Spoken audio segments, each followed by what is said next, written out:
Good afternoon, everyone. Good afternoon. Can you hear me in the back? Wonderful. There's still some seats up front. There's 3 seats up front for those who are looking for seats. Welcome to Mr. Howbrick's 3rd presentation.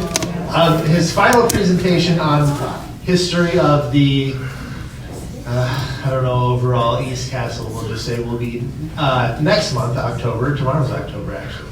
I can't believe it. And the weather, but anyways, just one thing before we start. If everyone could please silence and or turn off your cell phones. And I ask that if you do have a call that comes in, if you can take it outside for us. But with that, I will hand it over to Mr. Howbrick.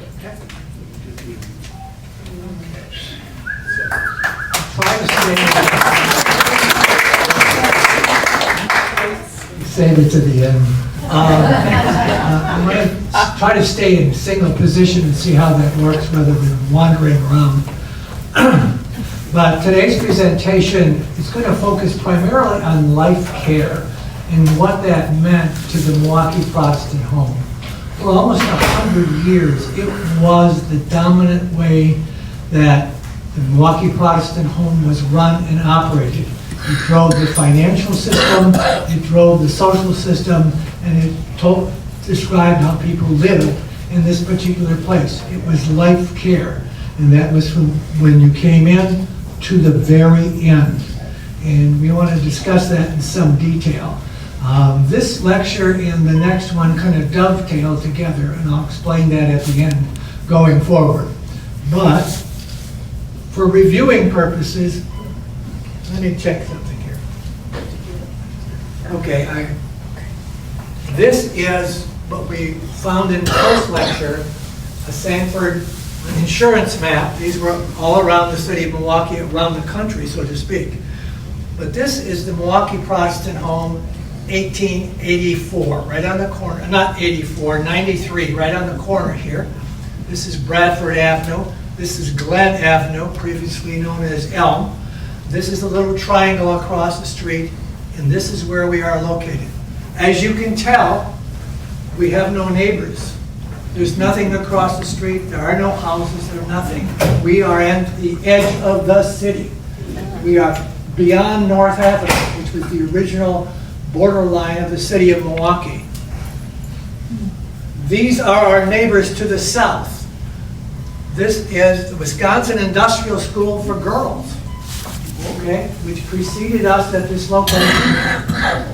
This is St. Rose's Orphan Asylum. Asylum was the term they used in those days. And this is the location of original St. Mary's Hospital. We are immediately north of this, but it doesn't show up on this particular map the way the maps are set up. But that's our neighborhood in 1893 when we moved in here. So that's what it looked like. And I want you to remember that because there was nothing here except these individuals. Why do you think these were located at this spot? Why were these buildings located out here? Outside the city. Outside. Why were they outside the city? Nope. You wanted to move your problems outside the city, and you didn't want to keep them in downtown Milwaukee, so they were moved here. Particularly that started with St. Mary's Hospital, the first one to move to this particular location. Brief review from what we heard in the past. Good teachers always give you a brief review so you can get up to speed on what you may have forgotten since the last time. Okay. 1884, Mrs. Patterson convenes women from 20 Protestant churches and proposes a home for destitute women who had no family or other resources as needed to support a living arrangement. Now that becomes one of the early fundamentals from when they started 1884 through about 1910, First World War. Women, destitute, no resources, nothing to support them. That's the primary focus. Mrs. Patterson and the women from the organization, they were called the Milwaukee Protestant Home for the Aged. Now, over the years, the phrase "for the aged" kind of disappeared. It was just the Milwaukee Protestant home. It was for the aged. That was the concept. They file official papers of organization with the state within months of opening, so they could become a corporation. Wisconsin rent half of a duplex at 720 North Van Buren. And if you remember the early slide I have of that, what is there now? Does anybody remember? This is not a test. St. Rita's independent living facility is at that location. That's where 720 North Prospect was back in the day. They rent one half of the duplex. The first person to come in is Elizabeth Thomas, who is being evicted from her apartment for being unable to pay her rent. She is admitted. There is no entrance fee. Okay? She's brought in because she is a poor woman, and this is the start of the program. The idea of an entrance fee doesn't occur until a year later. Does anybody remember what the first entrance fee was? $200. $200. Thank you. We got it. $200. How did they arrive at the figure of $200? This one bugged me for a while until I found an explanation. That was a year's salaries for a woman who worked. A year's salary was considered to be something that could support the person for a period of time. They had $200. Seems amazing, doesn't it? It's just... Okay, significant events, the house on Van Buren, the purchase of property on North 19th Street for a new home. Originally, we learned that they bought property on 19th Street, which would be north of Marquette campus.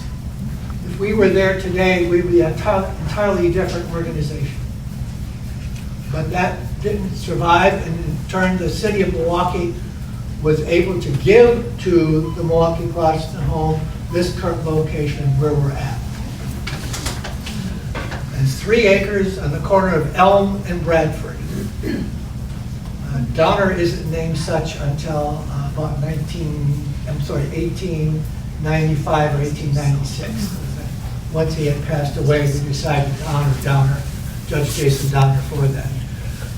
They raised $28,000 for a new home. Now, $28,000 was a remarkable amount of money back in 1891, 92, 93 when they were raising the money. They raised it, and they were able to finance a new building, followed by the hidden addition in 1889 for 40 more inmates. Remember, we were all inmates back in those days. Now, we explained back then the term was acceptable because it meant people who lived together. By 1910, the word inmate goes away. They become residents. But the term inmate was an acceptable term back in the day. So when you read all the early minutes of meetings, etc., it always talks about the inmates. Okay. 1923, they purchased land from the back of the home to Prospect Avenue. So the boundary line was essentially what we consider to be the main driveway now. That was the far west side of the original property. In 1923, the city of Milwaukee offered them the property that goes all the way to Prospect Avenue, which is now the red terrace, the parking garage, the parking lot, etc. All that came later. And that was critical to have that property, because without property in the future, there was no opportunity to expand. It's a critical issue going forward in the history of the organization. In 1926, the addition of the South Building, another 50 residents. What made the South Building popular is that it had running water in the room. All the initial rooms had no running water. Pitcher and basin. It was one room that you had. Your room contained your bed, your desk, chair, table, maybe a couple of other pieces, but that was it. That's how you lived. You had one room. It was essentially dormitory style. Bathroom was down the hall. Sinks were down the hall. So it was a very different life. The critical things that had to take place, we'll review them. Okay, let me get, come on down.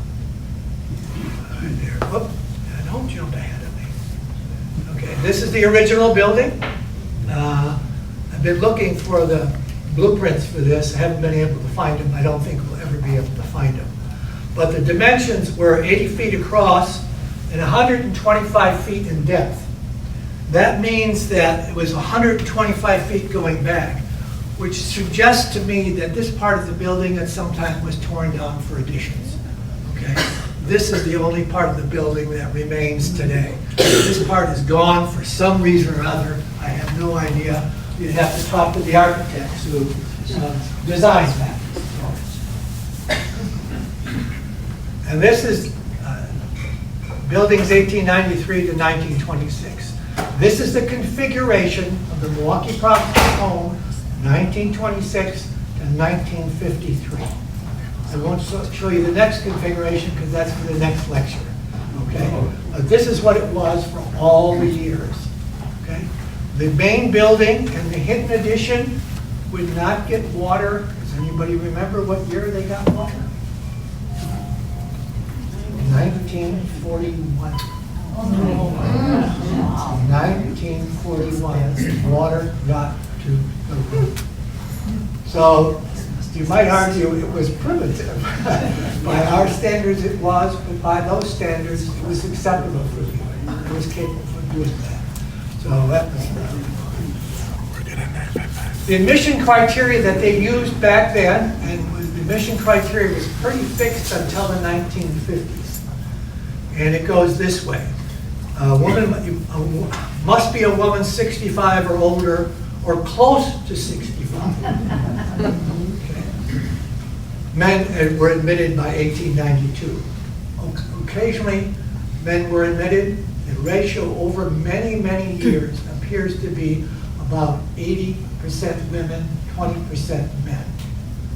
I would venture a guess we're probably close to that today in terms of the ratio of men to women. And again, remember originally the focus was on women and women only. It might be a resident of Milwaukee County. Later, they changed that to the state of Wisconsin. And that's because people began to come here from outside Milwaukee County. And they were being supported by their church. So that became kind of a criteria that helped you get in the door. So they changed it to state of Wisconsin. You had to live in Wisconsin for 2 years. They were trying to deal with the fact that you might try to move here and get in. Okay, that's another story. Must file a formal application, full disclosure, and pay a $200 fee. I mentioned the $200 fee earlier. Must be interviewed with a visit to the current living arrangement. This was standard practice that when you applied and they accepted your application, you would get 2 visits, 2 women full time, come, visit you, talk with you, look at how was it organized, what kind of furniture did you have, did they have furniture that might be of value to the home.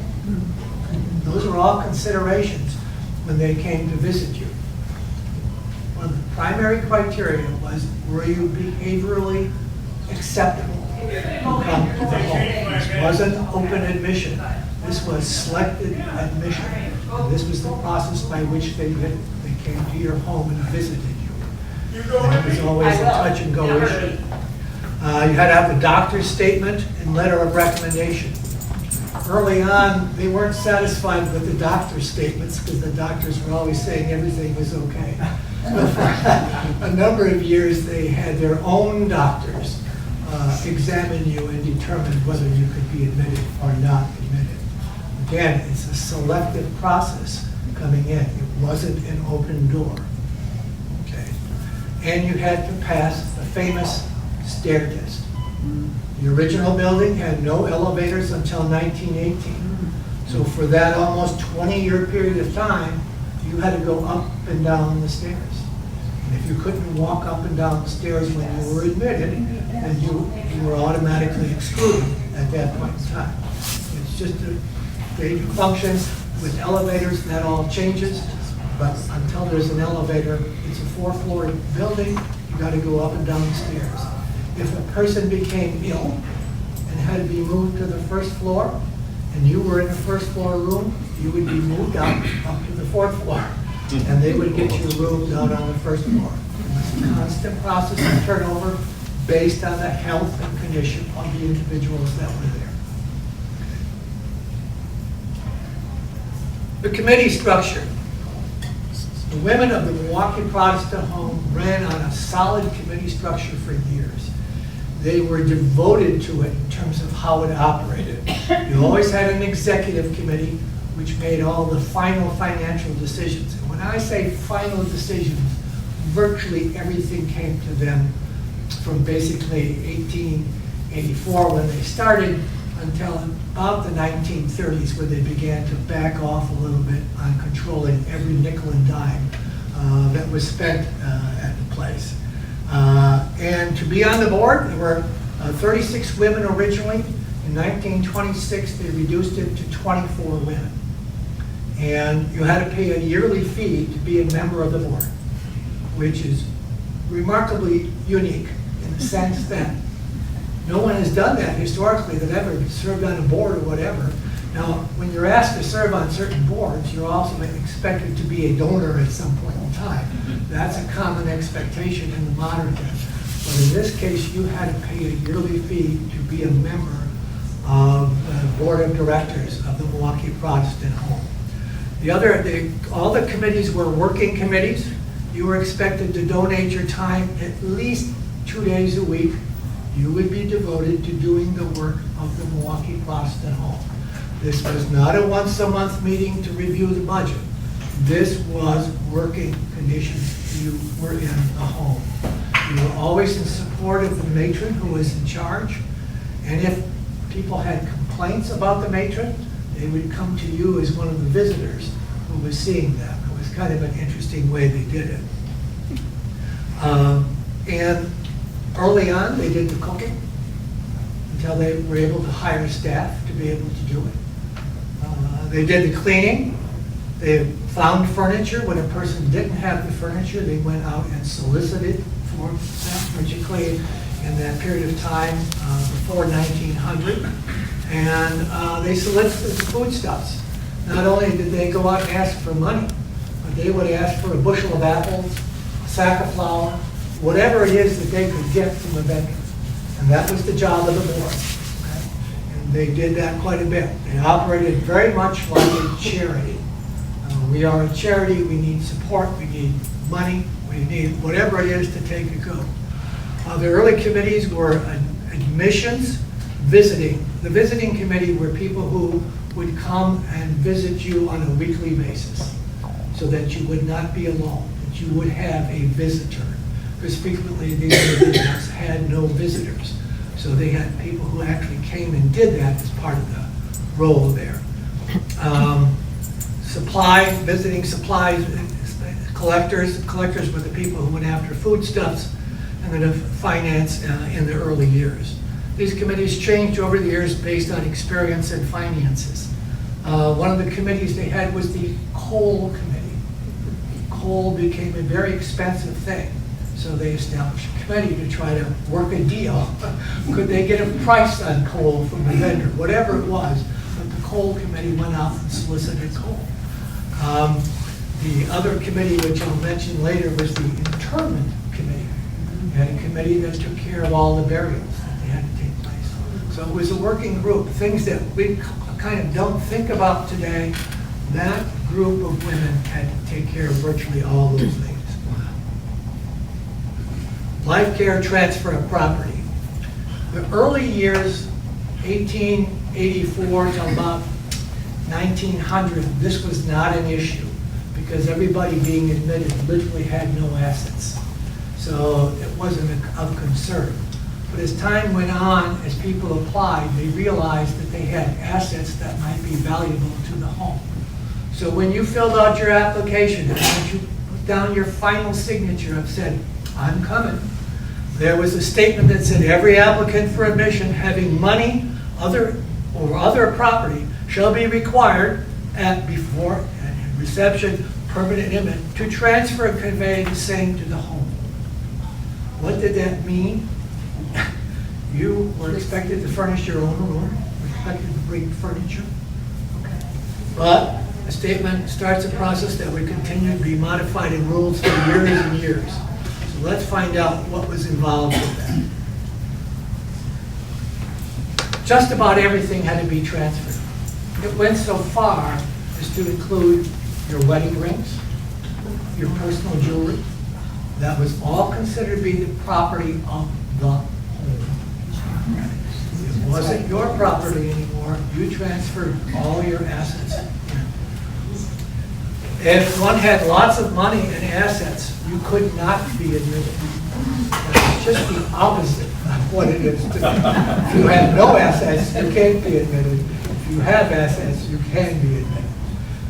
If you had money, family, etc., you were not eligible to apply. They would tell you right up front, your family should take care of you. That was the standard they operated by, and they stayed with that until almost the early 1950s. If you owned a house, could you keep it or transfer it to your family? The answer would be no. By the 1920s, they were admitting people who owned a house, so it was an asset. And the house needed to be transferred to the Protestant home. If you, like many people, tried to transfer your home to your children, and as part of your application, that became apparent that you had done that, they would deny your application. Okay? Because the home was an asset, your children have the asset, they should take care of it. It is not the duty of the home at that point to take care of it. It became a very difficult and hard situation at times of taking your assets. Today, no one would do that, okay? But back then, a lot of people did. If you had a pension or inheritance, could you keep it? Generally, the answer is no. Now, if you had transferred all your assets in, you were here for 5 years, and you had a distant relative that left you $1,000, that $1,000 belonged to the Milwaukee Protestant home. It didn't belong to you. Now, over the years, that left you some tension, a lot of tension. So the solution to that was to do an 80-20 distribution. 80% came to the Protestant home, 20% went into your personal account for your personal expenditures. That was a model that they used for a number of times. So I hate to say this, but this was hardball. This was not, we're trying to help you and whatever. They wanted your assets because they needed the money to pay for your care. That was the critical factor. They needed that money. They couldn't leave it outside the door, so to speak. You got food, your 3 meals, teas. Oh, teas were a big deal, folks. There were teas every month, teas for birthdays, whatever. It was a tea, always a tea that was celebrated accordingly. Shelter, a room, social space and care, health care and medication on site. Most of your health care was done on site. The primary location initially was the South Building in 1926. They dedicated 12 rooms for health care in there. They did not want to send you to the hospital. Why didn't they want to send you to the hospital? Because it cost money. So they were trying to keep it here. They went so far as to having medical staff.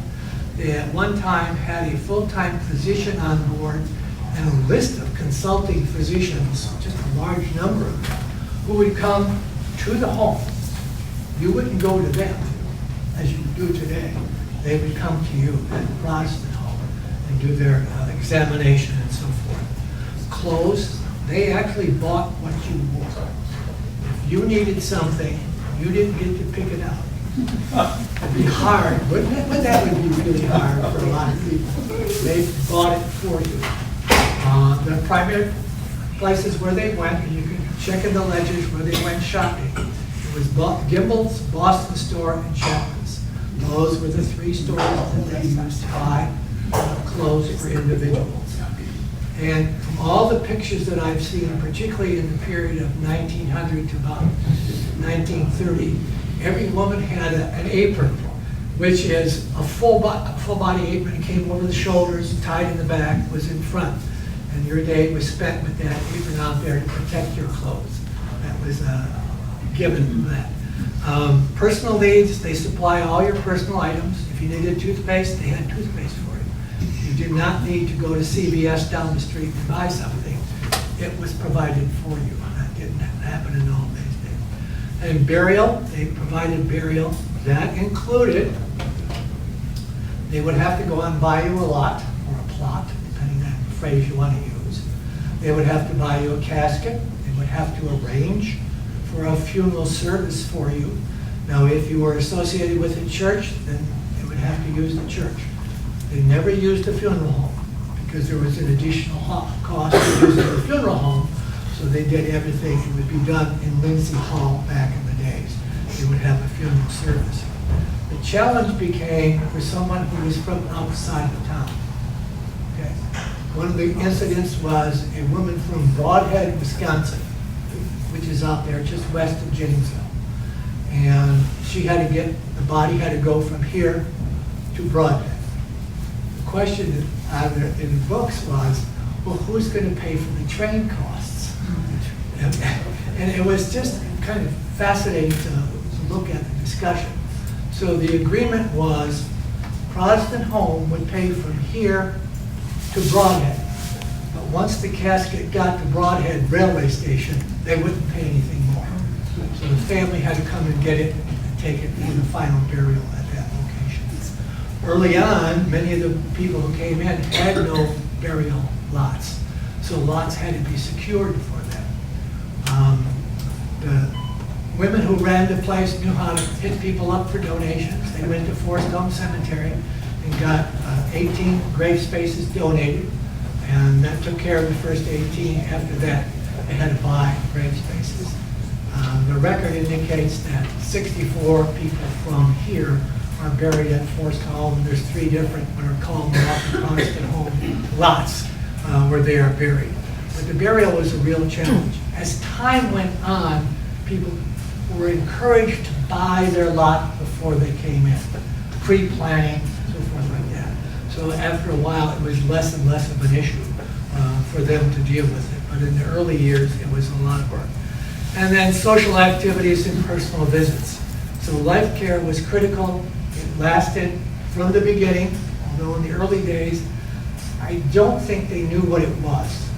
But as they evolved and worked through it, they began to understand the whole scope of it. Back, starting in the 1920s, they hired actuaries to predict how long people would live, because that became a big issue.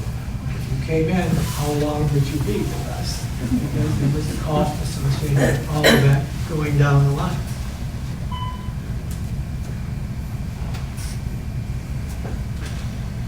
Okay, what were the assets? What to do with real property when it came in?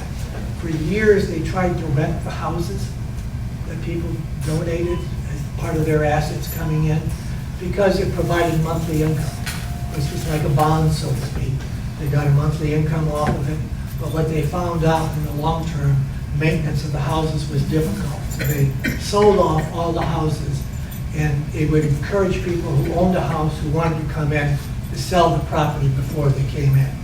I would venture a guess there's a number of us who, in the modern era, have done exactly that. We sold our house as a way to finance our entry. And it was kind of an interesting dialogue on the homes. What about furniture? If they found quality furniture and you passed away, they would retain it for the home.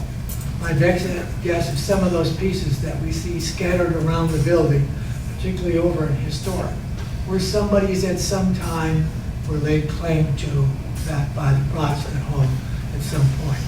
Quality was kept. And when there was excess furniture, who do you think got the first opportunity to buy it?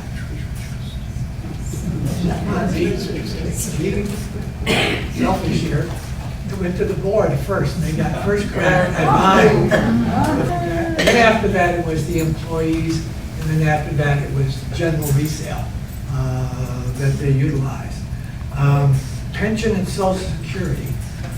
Briefly, we should understand that pensions and Social Security are not involved in the early days of the Milwaukee Protestant home. But this became a big issue particularly with Social Security, and I'll talk a little bit more about that later.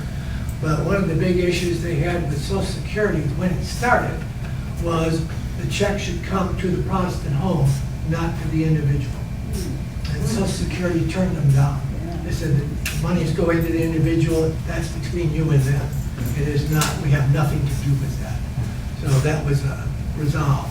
And this is the 80-20% allocation of resources. And it was kind of interesting to read all this stuff, how it evolved. Healthcare became an enormous issue by the 1920s and 1930s. People were living longer, and healthcare was more prominent in their life. Should they hire nurses and doctors on staff? In fact, they eventually started hiring nurses on staff with doctors on a consulting basis. But doctors came into the facility to do their work. You didn't go there. They always used Columbia Hospital. Why? It was the Protestant hospital. St. Mary's was a Catholic hospital. This was the Milwaukee Protestant home for the aged. And back in those days, that was still a big distinction in the lives of many people. And so therefore, everybody went to Columbia because that was the Protestant hospital. At one point, Columbia set aside 5 rooms to be used by people from the Protestant home. And the deal was is they wanted a deal on those 5 rooms to cut costs. In other words, they would pay less for those 5 rooms if they guaranteed them. So it was interesting. 1926, 4 rooms were designated, and in the South Building by 1940, 12 rooms were designated to dedicate to health care. It was a big challenge how to do it. How much health care could they provide? Understand, health care 1926 and health care today are light worlds apart. Okay. Minimal was being done back in those days. It was still in the infancy of what we would call health care today. There was no standard like we have whatsoever. So that was became part of it. Death and interment, I mentioned this. Lifecare model was the final issue to work through. I kind of mentioned this already, but by the 1930s, there were 12 to 15 funerals a year, which is basically 1 a month, and they were taking care of it accordingly. The gradual erosion of life care. It's a gradual process. There's no lightning bolt or no light bulb that went on someone's mind. They just gradually drifted into it because the culture around the building changed. The culture of the community is going to have to change. By 1960, lifespans were increasing almost every decade. The cost of extended stay was an issue. They actually hired actuaries to assist in planning starting in the 1920s. And the last actuarial record I could find is in 1992, where they had hired actuaries to figure out the number of people who are still on life care and what the life care cost of those people would be. And they segregated money in their endowment to pay for those going forward over time. And that was the last actuarial statement I saw. When budgets were overspent, how did they make up the money? We'll learn a lot more about that in the next lecture. But essentially what they did, they took the income from their endowment and paid for the shortfall in the budget. For those of us who have dealt with endowments over time, you can only go so far with that. And after a while, it begins to eat away the corpus of your endowments. When did they start options? Bradford Terrace is the first major operation, 1960s. It was built as an apartment option on 2 floors by 1994. That'd be his first rental option without life care, but only in Bradford Terrace. Every other building was equipped for what? They were all single rooms. They were equipped for single people. This idea of an apartment was brand new. And they weren't willing to jump into it because they had so many people that were still in the one-room operation at the Milwaukee Protestant home. But it begins to change. Interestingly enough, Bradford Terrace was essentially marketed to the community as something that was different than the Protestant home. It was not necessarily the Protestant home, it was Bradford Terrace. They were trying to create a different culture, a different environment out in the community so that you would buy in accordingly and do that. Yes? Originally, going back farther, did a person have to somehow prove that they were a Protestant or that they were No. baptized? No. There was no exclusion or The clause? submodel was need but not creed. Okay. You didn't have to prove, but they functioned that way in terms of how they viewed dealing with St. Mary's Hospital. When was the first African American? I don't have an answer to that because it's not recorded. Okay. Recording by that type would be a more modern function as a historical function. So I don't have an answer for that. Thank you. Dave? The board had total final approval of anybody coming in here? Yes. The board was, back in those days, the board was the final decision. You were recommended, it always told you had to be recommended to the board. That was the phrase that they used. Okay, it wasn't that your application had been accepted.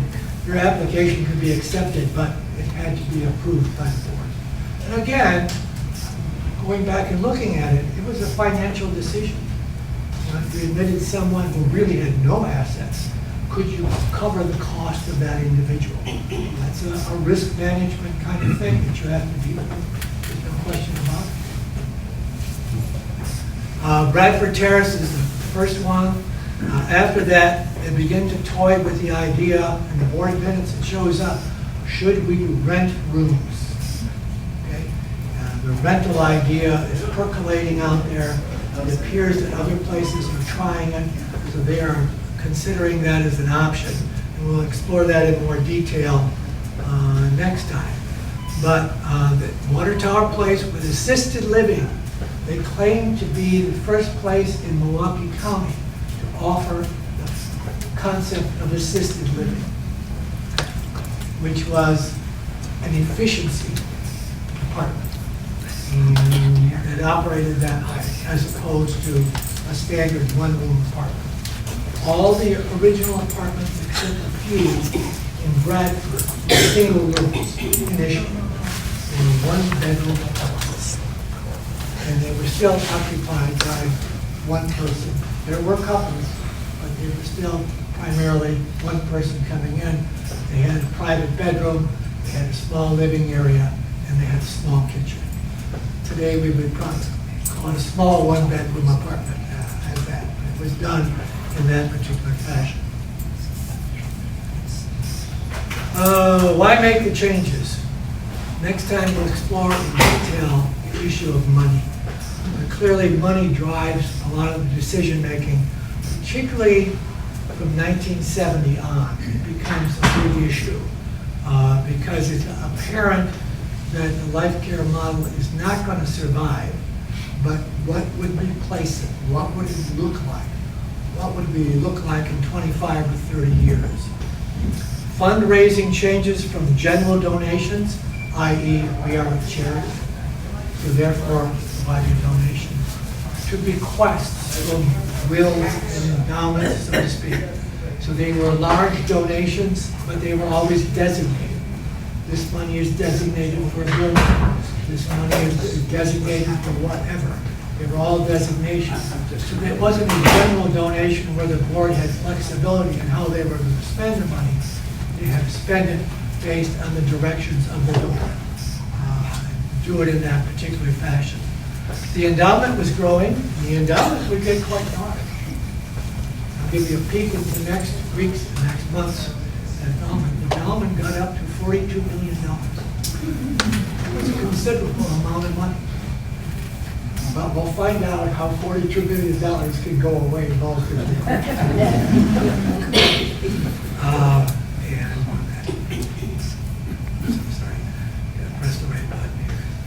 Society and culture were changing, pension plans, Social Security. Medicare and Medicaid programs all provided some level of support. Medicare and Medicaid, anybody remember what year? Great Society? 1965. Medicare and Medicaid. This began to address a huge issue for a place like Milwaukee Protestant Home, because now there was a source of funding for health care. And how would it be used? How would it be administered? And what was the process? At one point, the staff asked to withdraw from Medicare because the paperwork was so overwhelming. They couldn't get it done. It was such a process. They actually at some point hired 2 staff people to process all the Medicare paperwork in the initial years of that. It was just a lot of different things kept happening. And it's still a bureaucratic process. If you ever have to process your own healthcare claims, you'll know it's complex. But that was a big deal. But now that the healthcare financing is off the table, Milwaukee Protestant Home doesn't have to address it in the same way. People are living longer, rising healthcare costs, and more life options. Competition, facilities with amenities were now coming on the market. And that was the first building for St. John's, which is now the small one in the middle of the 2 big ones on the other side. It was offering a lot more amenities, and that became an issue. And these workrooms, lifespans almost doubled. The length of stays for residents of 10 years or longer was growing. So people weren't coming for a short term anymore. If you would retire and come in at age 65, by modern standards, you could be here for a good 15, almost 20 years in some cases. And that's a long time for a Lifecare model to finance you. Essentially, the Lifecare model requires you to not live too long. That's the ordeal to make it work. Okay, I'll go back over this. I found the dates interesting. 36, Social Security Act is passed. 37, Social Security tax is enacted. And in 1942 is the first year a Social Security payment was made. From what I can find out, those payments were all small. They were talking less than $10. Early on, because there was no money in the pot. They started collecting money in 1937. It was payroll, so there wasn't a lot of money coming in. So it doesn't go up and increase for a number of years, but it's there. It's an issue. The American Union movement stresses pension plans, and that's a growing thing in the modern society and pension plan. Most of us would not think of taking a job today without some kind of pension option. But back in the 20s, 30s, even into the 40s, frequently you were never offered a pension option. The union movement deserves great credit for initiating that as a general work requirement. It gained huge steam during World War II because the government needed workers to be in those plants. And the unions were saying, as part of the contract, we want a pension plan. And to get everything going during the war effort, they acceded to virtually all those demands. And pension plans became part of the larger union movement. Great Society programs of Medicare and Medicaid begin, and the middle class begins to accumulate wealth. Okay? That literally applies to all of you in this room. You are able to accumulate enough wealth to finance your own retirement. You did not require charity, or you do not require charity. You do not require outside influences. So it becomes a huge difference in terms of the Lifecare, trying to sell Lifecare, because people have resources and they don't want to give them up. And so that became the basis for a lot of change. Just a sidebar, in 1907, a group of Milwaukee Public School teachers organized to create a pension system for elementary teachers. It was elementary teachers only. It was a group of women only. They were single. They needed a system. They literally created a state law that allowed them to have a pension system, which was run through a local bank, which was essentially savings, and then doled out later on. This became the foundation for what was then known as the Wisconsin Teachers Retirement System, which then became the basis of the Wisconsin Employee System. And it all started with a group of elementary teachers in 1907 who were concerned about their future, because most of them were single women. You asked me why that's there. I was part of a project, and this was one of the things that I learned in that project, of pension plans and so forth like that. It was stunning because the elementary teachers had this plan. The secondary teachers wouldn't go along with it. So they waited another 20 years before they decided it was a good idea that the elementary teachers had this plan. And they finally joined it. It was just, life has got some interesting twists. East Castle becomes the change in organization. And we'll discuss this more next time. But what they did is when they maintained their books, they had books for the Protestant home, books for Bradford Terrace, books for Bradford Convalescent Center, and Water Tower Assisted Living. By the way, the books for Bradford Terrace Convalescent were tied into Medicare. And so that was a different set of books. They still maintain that kind of system. But they were running these essentially as separate operations. And what they did is they decided they had to merge them all. And they merged them into one operation, and they wanted to get rid of what?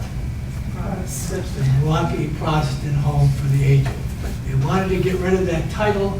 They wanted something that was marketable. They wanted a term that they could use. And what did they build on? Well, they had a building over here that looked a little bit like a castle. It was on the east side, and that became the origin of the term of East Castle. And it was, now this gets more complex, and I'll explain it next time, because it becomes Newcastle, and there's other things that are involved in how it all works out. The idea of a working board has now disappeared, and they reduced the board to, I believe, 12 members, and they literally are not a working board anymore. They are what I would call an oversight board to oversee the entire operation, being a responsible citizen to make sure the money in the operation runs appropriately. So it was a big change from what they did. There had been what they called an auxiliary. I haven't spent any time on the auxiliary. It started in 1936 and it disbanded in 1986. The auxiliary took over the social functions, the teas, the parties, all that kind of stuff. And they weren't not part of the board, but they were an auxiliary. And they also participated in fundraising. And they disbanded in '86 because they didn't see a need for it anymore. Times were changing. From charity to a business, that's what I was originally going to call this, from charity to a business. I decided maybe not. There are always issues of places like this as whether we are a charity or not, which means you're a 401(c), which means you can have tax-free donations. So I was reluctant, but it's essentially what happened over time. And it's a big change, it's a huge change. Next time, we're going to do 1950 to 200. Lots of building changes from 1953 through modern era. There's always remodeling. It never stops. Whether it's historic building, Yale building, or whatever, it's always being updated. And so, as some of you have lived here for a while, you know that construction goes on while you're living here. And it appears to be a fact of life, of being in a place like this. There's always something being updated. The changes in operation will change that whole thing. The charity changes the role of the endowment. The endowment becomes the lifeline to maintain the Lifecare contract. But it's not big enough to survive it, and changes need to be made. Professional staffing, as indicated, the board had been heavily involved. More and more professional staff are brought in. Someone's here to run your social environment. Someone's here to do this. Someone's here to do that. Someone's here to do maintenance. We're not calling it, well, we do call it a lot of maintenance from outside, but you've got maintenance staff, all that stuff begins to appear. OT becomes recreation. For years, they focused on occupational therapy, claiming that they were one of the first in the nation. And they maybe have been the first in the nation. But if you take a look at what they did, it was pretty much recreation as opposed to what modern occupational therapy would be. And then plans for the future will show how that evolved in the planning of the organization. So that's it for today, okay? Now I'll take questions. Well, one question about Newcastle, and maybe you'll bring this up later, but when was that established and how did it have the name Newcastle? Was there some relationship? There was a perfect relationship for a while. I'll explain that next time because it requires some time to go through what happened. It was a reorganization of everything. It was part of a larger plan that they had developed. And that's where Newcastle comes in. There are more things that are involved in that. And as far, The Milwaukee Protestant Home was established to provide something for destitute women. Right. Who's doing that today, if anyone? Those programs are technically now run by the government. That has become an issue as who should do it, how it should be done. And there are many charitable organizations that do that work. But the destitute today would probably be the homeless. But probably what? Be the homeless. Oh, the homeless. Yeah. We haven't solved that one at all. And the government has taken on a lot of the social needs of people. Dave and then How big is the endowment today? I don't have an answer for that. They don't let me see the modern books. So I don't know. There isn't an element. Within a few million. It's more than $1 million. But exactly how much, I don't know. I can't. You're going to have to ask Brad or somebody else. Tom. How long did the board of directors, those women, do all the work here?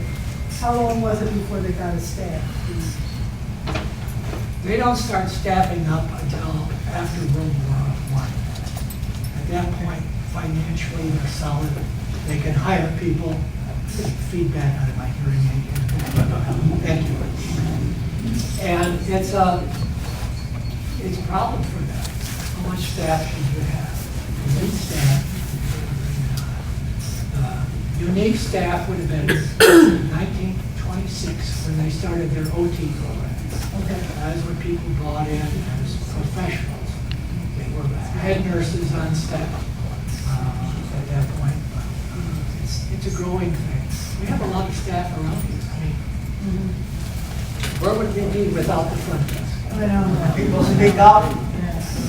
Repeat the question. Margaret or Dave? In your research, was there any information you came across in terms of what was being done with people with dementia? Question is, when did they start dealing with people with dementia? I don't have any evidence of that. It doesn't show up even in the 1980s, it doesn't show up in stuff that I read. It might be there by the 1940s. Someone's talking about it. Alzheimer's is not a term of the 1990s. It's a more modern term. Dementia is the larger term. And don't know how well it was diagnosed. We know that when you diagnose it, create a category of behavior and say, this is special or this is unique, so that's what it is. I'm sure dementia existed for decades, for centuries. We just didn't know what it was. Is the microphone on? When you refer to the finances, especially specifically in East Castle Place, and primarily when the corporation owned this, are those like the endowment, for instance, does that belong to the corporation or does it belong to the specific property? Belongs to the corporation. Okay. Yeah.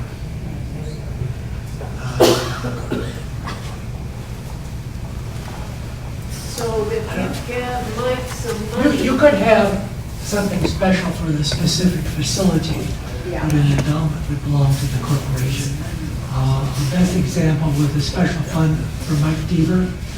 The funds that we do for scholarships and so forth like that, that you could do facility If specific. you leave an endowment to East Castle, it really belongs to the corporation, which includes many Right. other properties. Corporation is the Milwaukee Protestant Home. Is what? The Milwaukee Protestant Home is the Okay, corporation. So we have just for East Castle Place. I'm talking about the one in Iowa, you know, the headquarters. Well, this is a discussion I would like to have Lindsay here to explain as well, because now we're talking about something that is out of my realm per se. So it's a good discussion for that. The relationship with Iowa is for hiring professional staff to manage the organization. It is not, they do not manage the corporation. They are employees of the corporation. They are not the corporation. So they are a separate entity for whom they contract for services. And that's not unusual. I mean, it happens in many environments. Any other questions at this point? Let me take Steve and then I'll come back to Linda. Steve? In regards to assets or endowments and so forth, isn't that don't they produce an annual report? If you know where to go look for it, I guess you could find it. They do file 990s. Everybody has to file it. You just have to go to the federal government.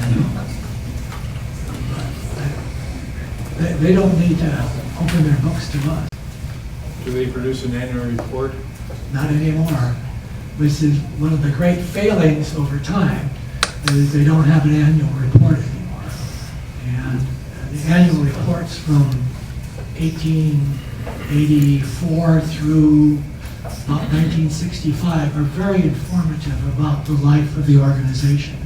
But after that, they become directories, the names of the people who are on the board, a little bit, but nothing substantive that you could use for evaluation.